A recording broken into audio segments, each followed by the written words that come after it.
ठरलं तर मग या मालिकेच्या 12 ऑक्टोबरच्या भागामध्ये आता मालिका जबरदस्त वळणावर आलेली आहे। अर्जुनने अर्जंटली कोर्टाची तारीख घेत आता मात्र हा आश्रमाचा जो स्टे उठलाय तो इल्लीगल आहे हे सिद्ध करत जिथे खून झालेला आहे तिथली इमारत पडझड करून तुम्ही पुरावे नष्ट करण्याचा प्रयत्न करताय असा डायरेक्ट आरोप जजवरती केलाय आणि जज सुद्धा आता हादरलाय। लाच घेऊन जरी त्याने आश्रमाची केस आता मधु भाऊंच्या विरोधात जात इकडे आता महिपत शिकरेच्या बाजूने फिरवली असली तरी सुद्धा या सगळ्यामध्ये आता आपली पोझिशन किंवा याचा विचार करता जजने परत एकदा निर्णय बदलत अर्जुन आणि मधुभाऊ यांच्या बाजूने निर्णय दिलेला आहे। 12 ऑक्टोबरच्या भागामध्ये सायली खूप अस्वस्थ असते आणि आता तिला खूप त्रास होत असतो की या सगळ्यामध्ये तिचा आश्रम पाडला जाणार आहे आणि ती रडत असते। त्यावेळेला अर्जुन सांगत असतो तुम्ही काळजी करू नका, हे सगळं चुकीच्या पद्धतीने तो करतोय आणि हे सगळं मी या सगळ्यामध्ये बरोबर धडा शिकवणार आहे त्याला, तुमचा आश्रम पाडला जाणार नाही। यावरती सायली म्हणते या घरामध्ये मी राहिले ते घर अशा पद्धतीने जाईल याचा मला खूप त्रास होतोय, पण याचा त्रास मधुभाऊंना पण होईल ना, त्यांच्यापर्यंत ही बातमी जर का चुकीच्या पद्धतीने पोहोचली तर त्यांना या सगळ्यामध्ये खूप त्रास होईल आणि याचं मला सगळ्यात जास्त वाईट वाटतंय। यावरती अर्जुन म्हणतो तुम्ही का काळजी करताय, मधुभाऊंना ही गोष्ट कोण सांगणार आहे, तुम्ही विचार करा या सगळ्यामध्ये जेलमध्ये त्यांना ही गोष्ट कळणार नाहीये आणि आपण ज्या वेळेला कोर्टामध्ये हिअरिंगची डेट घेऊ ना तेव्हा आपण त्यांना ही गोष्ट व्यवस्थितपणे समजावून सांगूया, तुम्ही कोणत्याही प्रकारची काळजी करू नका असं म्हणत अर्जुन आता इकडे सायलीला आपली बाजू समजावून सांगत असतो आणि तिला पटवून देत असतो। सायलीला फायनली कुठेतरी हे पटतं आणि त्याच वेळेला इकडे मात्र खूप मोठा गोंधळ होतो।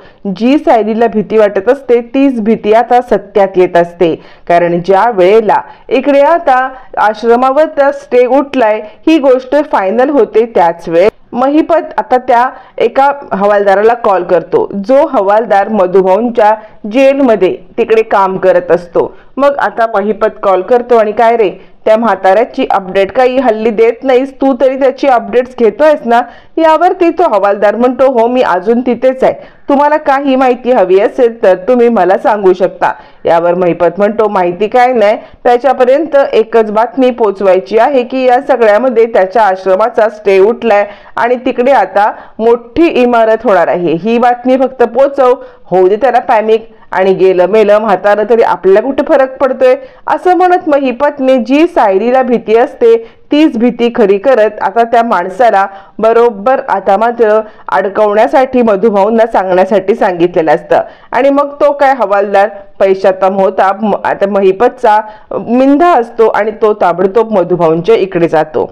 इकडे आता अर्जुन सांगत असतो मी तुम्हाला सांगतोय ना तुम्ही रडू नका। सायली म्हणते सर कसं रडू नका, ज्या आश्रमामध्ये एक घर म्हणून आम्ही राहिलो, ज्या आश्रमामध्ये सगळे सुख दुःख भोगली, आपलं घर पाडताना आपल्याला किती त्रास होईल। यावरती अर्जुन म्हणतो माहिती आहे मला, ज्या घरासोबत आपली अटॅचमेंट असते ते घर अशा पद्धतीने ज्या वेळेला पाडलं जातं तेव्हा काय वाटतं हे मी नक्कीच समजू शकतो, पण तुम्ही काळजी करू नका, आपण याच्यावरती काहीतरी सोल्युशन काढणार आहोत। तोपर्यंत महिपतने सांगितल्यासारखा तो हवालदार मधुभाऊंच्या इकडे येतो।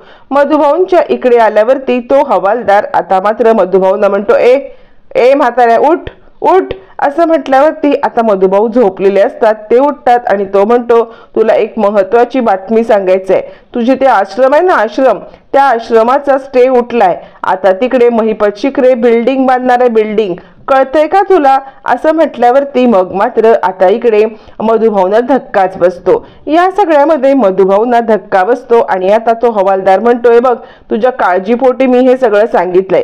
यावरती इकडे आता मधुभाऊ म्हणतात एक काम कराल का, मला माझ्या मुलीला फोन लावून द्या ना, मला माझ्या मुलीसोबत बोलायचं आहे। यावरती तो हवालदार म्हणतो तुला जरासं काय मी बातमी सांगितली तर लगेच फोन आणि हे सगळं करायला लागलास, हे बघ फोन बिन लावून मी काही देऊ शकत नाहीये, त्यामुळे एक गोष्ट लक्षात ठेव, या सगळ्यामध्ये तुला अजिबात काहीही मी सांगू शकत नाही, चल एवढं सांगितली, हीच माहिती खूप झाली असं म्हणत मधुभाऊंना आता मात्र तो झिडकारतो आणि तिकडून निघून जातो। मधुभाऊंना ही बातमी सांगून तो निघून गेल्यावरती मधुभाऊ खूपच पॅनिक व्हायला लागतात आणि आता मधुभाऊ खूप पॅनिक होतात आणि तो हवालदाराचं काम बरोबर झालेलं असतं। जे काम त्याला महिपत शिकरेने सोपवलेलं असतं ते काम करून तो तिकडून निघून जातो। मधुभाऊ मात्र माझ्या मुलीला फोन लावा, माझ्या मुलीला फोन लावा, साऊ बाळाला फोन लावा, मला बोलायचं आहे असंच म्हणत तिकडे आता उभे असतात। पण तो हवालदार निर्दयीपणे जेवढं सांगायचंय तेवढं सांगून निघून जातो। बिचारे मधुभाऊ तसेच हात जोडून उभे असतात। तोपर्यंत इकडे आता सायली आणि अर्जुन असताना तिकडे सायली सांगत असते, सर मधुभाऊंना भेटायला तर काही जाता येणार नाहीये, पण मला मंदिरात जायचंय। अर्जुन म्हणतो, इतक्या रात्री तुम्ही कुठे एकट्या मंदिरात जाणार? यावरती सायली म्हणते, मंदिरात गेलं की माझं मन न हलकं होतं, या सगळ्यामध्ये मला थोडंसं बरं वाटेल असं म्हटल्यावरती मग मात्र आता इकडे अर्जुन आणि सायली मंदिरात जरा निघणार। तोपर्यंत तिकडे चैतन्य येतो आणि चैतन्य सांगतो, खूप आनंदाची बातमी आहे, आपल्याला कोर्टाची हिअरिंग मिळालेली आहे, म्हणजे उद्याचीच आपल्याला डेट मिळालेली आहे। अर्जुन म्हणतो, ही तर गोष्ट खूपच छान झालेली आहे, आता उद्याच्या डेटला आपल्याकडे जो पुरावा आहे त्या पुराव्यावरून आपण या आश्रमाचा जो स्टे उठलाय तो इल्लीगल आहे हे सिद्ध करू। यावरती सायली म्हणते, सर असा कोणता पुरावा तुमच्याकडे आहे की त्याच्यामुळे तुम्ही हे सिद्ध करू शकता असं कॉन्फिडेंटली बोलताय? यावरती अर्जुन म्हणतो, काही लीगल गोष्टी असतात त्या तुम्हाला अशा समजणार नाहीत, उद्या कोर्टातच डायरेक्ट तुम्हाला या गोष्टी समजतील असं म्हणत इकडे आता अर्जुनने सायलीला काहीही सांगायला नकार दिलेला असतो। पण अर्जुनकडे असा पॉइंट असतो ज्या पॉइंटवरती अर्जुन ही केस नुसती लढणार नाही तर जिंकणार सुद्धा असतो, पण तो सायलीला त्यावेळेला काहीच सांगत नाही। सायली सुद्धा फार या गोष्टीमध्ये न पडता अर्जुन सर जे करतील ते बरोबरच करतील असा विचार करत ती गप्प बसते। त्यानंतर मग मात्र सायली अस्वस्थ झालेली असते आणि तिला मंदिरात जायचं असतं, या कारणासाठी अर्जुन तिला मंदिरात घेऊन निघतो। सायली आता अर्जुन सोबत मंदिरात येते। दोघं जण ज्या वेळेला मंदिरामध्ये यायला निघतात त्याच वेळेला इकडे आता नागराज प्रियाकडे येतो आणि ए प्रिया प्रिया तुला कुठे पार्टी पाहिजे बोल, आज मी एकदम चांगल्या मूडमध्ये आहे, तुला जिथे पार्टी हवी असेल तिथे पार्टी द्यायला मी तयार आहे। यावरती प्रिया सांगते, काय बोलताय तुम्ही, पार्टी आणि कशाबद्दल ती पार्टी? यावरती महिपत म्हणतो, अगं तुला काय सांगू, इतका मला आनंद झालाय ना, म्हणजे आता ह्या सगळ्या केसचा चाप निकालच लागलाय, कळतंय का तुला? तुझ्यासाठी खूप आनंदाची बातमी आहे। प्रिया म्हणते, माझ्यासाठी आनंदाची बातमी? कसली आनंदाची? यावरती नागराज म्हणतो, अगं ते आता आश्रम पडणार ना, मग आश्रम पडल्यावरती तिकडे जे काही पुरावे वगैरे असतील ते सगळे पुरावे आता मात्र नष्ट होतीलच की, तुला कळतंय ना? यावरती प्रिया म्हणते, हे एक बरं झालं, मला तर या गोष्टीचं खूप खूप खूप टेन्शन आलं होतं, कारण या सगळ्यामध्ये जर का ते आश्रम तसंच राहिलं असतं आणि तिथले काही पुरावे वगैरे सापडले असते तर नाही सीसीटीव्ही फुटेजमध्ये जर का हे सगळं कैद झालं असतं तर मात्र मला खूप अडचणीत आले असते, कारण ना तिकडे मी खून होताना पाहिलंय आणि कोर्टात अर्जुनने हे सिद्ध केलं असतं तर। यावरती मग मात्र आता इकडे लगेचच नागराज म्हणतो, कसले सीसीटीव्ही फुटेज? अगं तुमच्या आश्रमामध्ये साधा टीव्ही तरी होता काय, तर सीसीटीव्ही लावायला काहीही बडबडतेस? यावरती प्रिया म्हणते, नाही पण आश्रम असल्यामुळे जर का काही पुरावे असतील तर ते आश्रम पडल्यावरती सगळे पुरावे जातीलच की, आणि याचाच मला जास्त आनंद आहे असं म्हणत इकडे आता प्रिया खूप खुश झालेली असते। त्याच वेळेला आता मात्र तिला नागराज सांगत असतो, चल तुला जिथे पार्टी हवे ना तिकडे पार्टी देतो, पब मध्ये जायचंय का, पनवेल मधल्या किंवा अजून कोणत्या ठिकाणी तू सांगशील त्या ठिकाणी प्लॅन करूया, बोल काय प्लॅन करायचं आहे असं म्हणत इकडे आता तो प्रियाला प्लॅन विचारत असतो। प्रिया म्हणते, हे बघा तुमचे प्लॅन वेगळे, माझे प्लॅन वेगळे, आमचे यंगस्टरचे वेगळे प्लॅन असतात, तुमच्या म्हाताऱ्यांसोबत मी हे प्लॅन वगैरे करायला काही येऊ शकत नाही। आता हे सगळं बोलणं चालू असताना नेमके रविराज तिकडे येतात। रविराज येतात आणि काय चाललंय, कसले प्लॅन, तुमच्या दोघांचा कसला प्लॅन चाललाय का? यावरती मग मात्र नागराज थोडासा गडबडतो आणि नागराज म्हणतो, अरे दादा काय सांगू तुला, मी हिला सांगत होतो की माझ्या मोबाईलचा प्लॅन हे झालेला आहे, तर ही मला सांगते की आमच्या यंगस्टर लोकांचे प्लॅन वेगळे असतात आणि तुमचे प्लॅन वेगळे असं ही मला सांगत आहे, आणि त्यामुळे मी हिला सांगत होतो, अगं माझ्या मोबाईलला चांगला एक प्लॅन शोधून दे, तर ही काय ऐकतच नाहीये। असं म्हटल्यावरती मग मात्र आता इकडे रविराज म्हणतात, असं आहे का? पण मला तुला एक सांगायचंय तन्वी, आता तुझी आई परत आलेली आहे, तर या सगळ्यामध्ये तिची सेवा करण्याची एकही संधी तू सोडू नकोस. यावरती प्रिया म्हणते, हो तर बाबा, मी आईची सेवा करण्याची एकही संधी सोडणार नाही. त्यावरती आता इकडे महिपत म्हणतो, तुला एक काम करायला लागेल. आता इकडे रविराज म्हणतात, तू ना आज रात्रभर आईच्या रूम मध्ये झोप. आता हे बोलल्यावरती प्रियाचे धाबे दणाणतात. आपल्या रूम मध्ये मनसोक्त झोपायला न मिळता इकडे आता त्या अर्ध्या मेंदूच्या बाईच्या सोबत झोपायला लागणार. यावरती प्रिया म्हणते, बाबा पण तुम्ही का नाही तिकडे झोपत आहात, मग तुम्ही कुठे झोपाल? यावरती रविराज म्हणतात, तू माझी नको काळजी करूस. मी खरं तर ना जोपर्यंत प्रतिमा कम्फर्टेबल होत नाहीये ना तोपर्यंत मी ना तिकडे नाही झोपणार आहे. मी ठरवले की या सगळ्यामध्ये तोपर्यंत गेस्ट रूम मध्ये झोपायचं, म्हणून तू तिची काळजी घ्यायला तिच्या रूम मध्ये झोपशील ना? यावरती मग मात्र नागराज म्हणतो, दादा काय डिसिजन आहे तुझा? म्हणजे खरं सांगू का, तर तुझ्या डिसिजनला सलाम आहे. या सगळ्यामध्ये तू इतका जेंटलमॅन सारखा वागतोयस ना, तर हे जेंटलमॅनचं प्रॉमिस मला खूप आवडलं. झोपेल की तन्वी तिकडे, तिला या सगळ्यामध्ये आपल्या आईची सेवा करायची संधीच तर हवी आहे ना, असं म्हणत फायनली आता मात्र इकडे नागराजने सुद्धा मुद्दाम प्रियाला तिकडे आता झोपायला आवडणार नाही हे माहिती असून या सगळ्या प्रकरणामध्ये प्रियाला अडकवलेलं असतं. प्रिया म्हणते, हो बाबा नका तुम्ही काळजी करू, मी या सगळ्यामध्ये आईच्या सोबत झोपेन. असं म्हणत फायनली आता मात्र इकडे प्रियाला शिक्षा मिळालेली असते. त्यावरती आता रविराज निघून जातात गेस्ट रूम मध्ये झोपायला.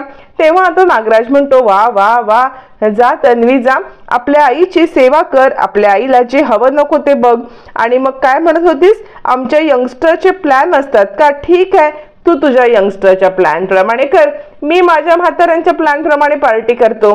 तुला काही पार्टी मधून घेऊन येऊ का, म्हणजे डेझर्ट वगैरे तसं काही हवं असेल तर सांग बरं का, लाजू अजिबात नको, कारण तुला तुझ्या आईची सेवा करायची आहे ना. असं म्हणत नागराज आता प्रियाला चांगलंच चिडवत असतो आणि चिडलेली प्रिया आता चिडचिड करत बॅग वगैरे घेऊन, म्हणजे आता आपलं अंथरूण वगैरे घेऊन प्रतिमाच्या खोलीत झोपण्याशिवाय तिच्याकडे कोणताही पर्याय नसतो. आणि ती विचार करते, काय हा किल्लेदार मला नको त्या गोष्टीमध्ये अडकवायला निघालाय, याला तर काही कळतच नाहीये. असं म्हणत चिडलेली प्रिया तनतन करत आता मात्र झोपायला न जाण्यासाठी चिडचिड करत असते. तोपर्यंत इकडे आता अर्जुन आणि सायली मंदिरामध्ये येतात. अर्जुन सायली मंदिरात आल्यावर सायली आता देवी आईच्या समोर उभी राहते आणि देवी आई, तुला तर सगळंच माहिती आहे, या सगळ्यामध्ये मला कोणत्या वळणावरती तू आणून ठेवला आहेस ग?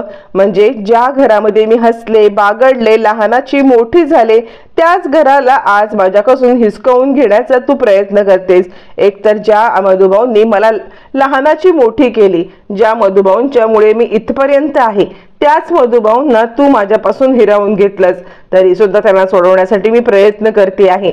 आणि त्यानंतर तू माझं घर हिरावून घेते आहेस. म्हणजे खरं सांगायचं तर हे घर हिसकावल्यामुळे मलाच नाही तर मधुभाऊंना पण त्रास होईल. त्यामुळे देवी आई, तू काहीही कर आणि माझं घर या सगळ्यामध्ये तू आता मला मिळवून देशील याची मला खात्री आहे. देवी आई, तू काहीही कर, या वेळावरती मधुभाऊंना त्रास होऊ देऊ नको. आणि खरं सांगायचं तर तू या सगळ्यामध्ये मला माझं घर पुरवून देशील असा माझा विश्वास ठाम आहे. तुम्ही दोघं जण वरती फक्त माझा विश्वास आहे. एक म्हणजे तू देवी आई आणि दुसरे म्हणजे अर्जुन सर सुद्धा या सगळ्यामध्ये मला आता माझं घर परत मिळवून देण्यासाठी नक्कीच प्रयत्न करतील याची मला खात्री आहे. आता बोलता बोलता सायलीने देवी आई इतकाच अर्जुनवरती ज्या वेळेला विश्वास दाखवलेला असतो अर्जुनला खूपच भरून येतं. या सगळ्यामध्ये अर्जुन आता खूपच भावुक होतो आणि आता इकडे सायलीकडे पाहायला लागतो. सायलीने आपल्यावरती इतका विश्वास दाखवलाय, तो विश्वास काहीही झालं तरी सार्थक ठरलाच पाहिजे. त्यावरती आता मात्र सायली सांगते, देवी आई, माझे घर मला परत मिळेल ना? असं म्हटल्यावरती इकडे आता देवी आई स्तब्ध असते. मग सायली म्हणते, सर बघा ना, देवी आई काहीच बोलत नाहीये. यावरती अर्जुन म्हणतो, अहो देवी आई कधीतरी काही बोलते का? म्हणजे देवी आई फक्त चमत्कार करून दाखवते, त्यामुळे तुम्ही आता कोणत्याही प्रकारचा विचार करू नका. देवी आई तिचा चमत्कार करून दाखवणार आणि तुम्हाला तुमचं घर नक्कीच परत मिळणार. असं म्हणत आता अर्जुन इकडे सायली सोबत बोलत असतो. त्यावेळेला सायली म्हणते, मी काय काय नाही केलं मधुभाऊंना या सगळ्यामध्ये सोडवण्यासाठी, म्हणजे खरं सांगायचं तर ना मी कॉन्ट्रॅक्ट मॅरेज पण केलं. असं म्हणत सायली आता 1-2 वर्षापूर्वीचा जो भूतकाळ असतो की मधुभाऊंच्या साठी जे कॉन्ट्रॅक्ट मॅरेज तिने केलेलं असतं त्याचे सगळे आठवणी तिला आता आठवत असतात आणि त्या आठवणी आठवत असताना सायली खूप भावुक होते आणि ती सांगते, काय उपयोग झाला आमच्या कॉन्ट्रॅक्ट मॅरेजचा? म्हणजे मी मधुभाऊंना सोडवण्यासाठी जर का कॉन्ट्रॅक्ट मॅरेज केले तर त्याचा सुद्धा काही उपयोग होत नाहीये. देवी आई तू काहीतरी कर. असं म्हणत असतानाच आता अर्जुन विचार करायला लागतो. म्हणजे सायलींनी कॉन्ट्रॅक्ट मॅरेजचा विषय काढल्यामुळे अर्जुन थोडासा भावुक होतो आणि अर्जुन काही बोलत नाही. तो एकटक सायलीकडे पाहायला लागतो. आता हे सगळं चालू असताना मग सायली सांगते, मला खात्री आहे तू माझं घर परत देशील. अर्जुन सर तुम्ही मला वचन द्या ना. तुम्ही मला वचन द्या की काहीही झालं तरी तुम्ही माझं आश्रम पडू देणार नाही. असं म्हणत सायली आता इकडे अर्जुनकडे वचन मागायला लागते. अर्जुनकडे ती एकटक पाहत असते. अर्जुन पण तिच्याकडे एकटक पाहतो. त्यावरती सायली म्हणते, सर द्या ना, तुम्ही मला वचन द्या. ज्या घरामध्ये मी लहानाची मोठी झाले, मी खरंच या घराला खूप मिस करते. ते घर तुम्ही पडू देणार नाही. असं म्हणत अर्जुनला आता सायली कन्व्हिन्स करत असते. तोपर्यंत इकडे आता प्रिया आपली बॅग घेऊन आणि म्हणजेच आपले सगळे हंतरुण घोंगडी पांगडी घेऊन आता प्रतिमाच्या रूम मध्ये जायला निघालेली असते. तिकडे बाहेरून आलेला आता मात्र नागराज येतो आणि काय काय कुठे? अगं प्रतिमा वहिनीची रूम तर इकडे आहे, तू इकडे काय करते? चल चल इकडून ना, या साईड निवळ. यावरती प्रिया म्हणते, मी पाण्याची बॉटल आणायला चाललेली आहे. तुमचं काय? आपलं नेहमीचं पाण्याची बॉटल घेऊन नंतर आईच्याच रूम मध्ये चाललेले आहे. तुम्ही नका मला सांगू या सगळ्यामध्ये. असं म्हणत ती आता फटकारते आणि आता ती काहीच न बोलता तिकडून निघून जाते. त्यावरती नागराज म्हणतो, असं कसं? अगं तुझ्या आईची तुला सेवा करायची आहे ना, त्यामुळे तू जर का भरकटत असशील तर मला तुला थांबवायला पाहिजे ना. तू कुठे जात असशील तर मला तुला बोलायला नको का?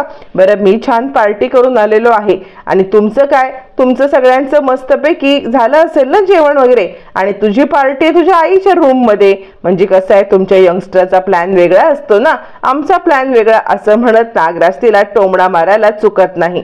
तोपर्यंत प्रतिमा नेहमीप्रमाणे आता आपलं अंथरूण खाली घालते. म्हणजे ती बेडवरती न झोपता खाली झोपत असते. तोपर्यंत तिकडे आता प्रिया येते. प्रतिमा प्रियाकडे पाहून न पाहिल्यासारखं करते आणि आपलं अंथरूण घालून झोपण्याचा प्रयत्न करते. प्रिया बेडवरती येते आणि आई मी आले हा, तुला काही लागलं तर मला सांग बरं का. आई मी इथेच आहे हा, आई तुला जे हवं ते मला सांग. असं म्हणत प्रिया डाराडोळ झोपणार असते. तिला प्रतिमाला काय हवं काय नको ही गोष्ट बघायची इच्छा पण नसते आणि ती ते करणार पण नसते. प्रतिमा तिच्याकडे बघत सुद्धा नाही. न बघता प्रतिमा आता झोपी जात असते. प्रिया विचार करते, नाही नाही, या मला असं वाटलं पण नव्हतं की या अर्ध्या मेंदूच्या बाईसोबत अशा रात्रभर मला काढावे लागतील. ते काही नाही, मला आता अशी काहीतरी युक्ती करायला पाहिजे जेणेकरून ही अर्ध्या मेंदूची बाई स्वतःहून मला इकडून झोपू नको, तुझ्या रूम मध्ये झोपायला जा असं सांगेल. काय करू ज्या वेळेस ही बाई मला तुझ्या रूम मध्ये तू झोपायला जा असं सांगेल. असं म्हणत प्रियाच्या डोक्यामध्ये काहीतरी घाणेरडा विचार असतो जेणेकरून प्रतिमाला घाबरवायचं, तिला काहीतरी हे करायचं. म्हणजे ती स्वतःहून सांगेल की तन्वी माझ्या रूम मध्ये झोपायला नको आणि मग मात्र आता रविराजचं काही चालणारच नाही. असा घाणेरडा प्लॅन तिच्या डोक्यात चालू असतो.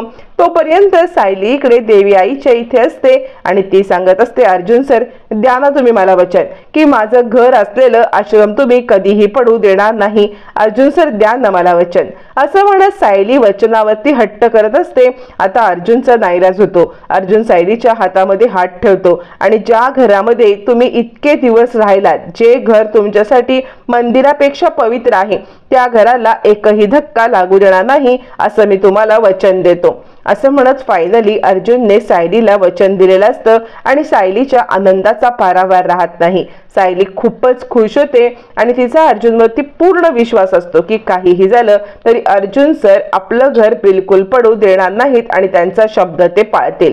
देवी आईच्या साक्षीने अर्जुनने सायलीचा हातात घेत तिला वचन दिलेलं असतं आणि दोघं जण मग देवी आईच्या पाया पडतात आणि सायली खूप खुश होते. आता दुसरा दिवस असतो तो म्हणजे कोर्टाच्या हिअरिंगचा. त्यासाठी अर्जुनला आता मात्र घरी जायचं असतं. लवकरात लवकर झोपून दुसऱ्या दिवशी कोर्टामध्ये सगळेजण हजर होतात. आता इथे कोर्टामधला सीन तर एकदम जबरदस्त असतो. आता इथे तेच जज असतात ज्या जजने पैसे खाल्लेले असतात. महिपत शिकरेकडून पैसे खाल्लेले असतात आणि खासदार साहेबांचा फोन आल्यामुळे त्या जजने डायरेक्ट कोणतीही हिअरिंग न करता तो निर्णय दिलेला असतो आणि ते आपल्या निर्णयावरती ठाम असतात। आणि आता कोर्टामध्ये मधुभाऊंना हिअरिंगसाठी आणल्यावरती इकडे आता जज साहेब निर्णय देतात की या आश्रमाचा, वात्सल्य आश्रमाचा स्टे जो आहे तो काढण्यात येतोय, कारण तो स्टे ठेवणं हे योग्य नाहीये। महिपत शिकरेंनी ती जागा ऑक्शन मध्ये विकत घेतलेली आहे, मग किती दिवस स्टे ठेवून त्यांना आपण अडकवून ठेवणार आहोत? त्यामुळे याचा स्टे उठलाय आणि इथली इमारत पाडली तरी सुद्धा चालणार आहे असा मी आदेश देतो। आता हे ऐकल्यावरती सायली, कुसुम सगळ्यांना धक्का बसतो। जितका धक्का सायली आणि कुसुमला बसतो त्यापेक्षा जास्त धक्का मधुभाऊंना बसतो, कारण त्यांना आदल्याच रात्री ही न्यूज कळलेली असते आणि ही न्यूज कळल्यामुळे ते कालपासून काही न खाता पिता कोर्टात हजर झालेले असतात।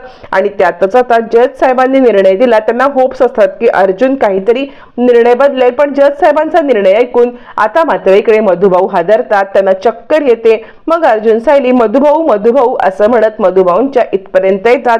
मधुभाऊंना खूप त्रास होत असतो आणि आता त्यांना चक्कर येऊन ते खाली कोसळणारच, तितक्यात अर्जुन उभा राहतो आणि मी लॉर्ड, तुम्ही ह्या असा निर्णय देऊ शकत नाही, कारण हा निर्णय देणं हे पूर्णपणे चुकीचं आहे। खरं सांगायचं तर ती फक्त एक इमारत नाहीये, तर त्या इमारतीमध्ये एक खून झालेला आहे आणि त्या खुनाचा अजूनही निकाल लागलेला नाहीये। त्या खुनाची केस पेंडिंग आहे। मग ज्या ठिकाणी खून झालाय तो क्राइम सीन तुम्ही या सगळ्यामध्ये कधीही प्रकारे हे करू शकत नाही, त्यामुळे तुम्ही हा निर्णय देऊ शकत नाही, कारण कितीही काहीही झालं तरी सुद्धा तो आश्रम एक क्राइम सीन आहे। त्यामुळे जोपर्यंत तिथली इन्व्हेस्टिगेशन पूर्ण होत नाहीये तोपर्यंत तुम्ही या सगळ्यामध्ये हा निर्णय देऊ शकत नाही। या कोर्टाचा स्टे हा उठता कामा नये, कारण या सगळ्यामध्ये मला 1 दिवस मिळावा पुरावा गोळा करायला। हा पुरावा गोळा केल्यावरती मगच तुम्ही या सगळ्यामध्ये याच्यावरती निर्णय देऊ शकता। त्यामुळे हा स्टे तुम्ही थांबवा आणि मला 1 दिवस द्या पुरावे गोळा करायला, नाहीतर हे इल्लीगल होईल। जज साहेब घाबरतात, अर्जुनचा पॉइंट टू पॉइंट बरोबर असतो आणि त्यामुळे जज साहेब घाबरून आता मात्र या सगळ्यामध्ये निर्णय फिरवतात। आश्रमाचा काढलेला स्टे पुन्हा बसून अर्जुनला त्या आश्रमात जाण्याची परवानगी देऊन आता मात्र जज साहेबांना 1 दिवस पूर्ण द्यायला लागून अर्जुनने ही केस जवळजवळ आपल्या बाजूने फिरवून घेतलेली असते।